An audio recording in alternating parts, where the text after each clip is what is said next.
Alright, so TCL is also into gaming, as you can see, because they're actually introducing the TCL Professional Monitor. And this is the 34-inch mini LED 1100 local dimming zones, and it's literally a QLED display.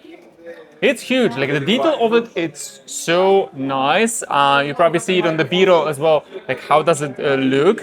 In general, the refresh rate on it is like 170 Hertz, which is, a very decent, the HDR 1600, and also it is Pansen validated. So yeah, gaming on TCL, that's definitely bringing something new to the channel. So I'm definitely happy to try it out. And the size of it, I think because obviously it's a curved screen, right?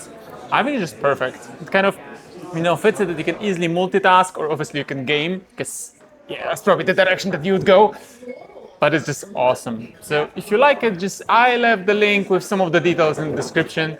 Check it out, and remember to like and follow for more. MadTechTalk, tech so fly. Breaking down gear, let's amplify.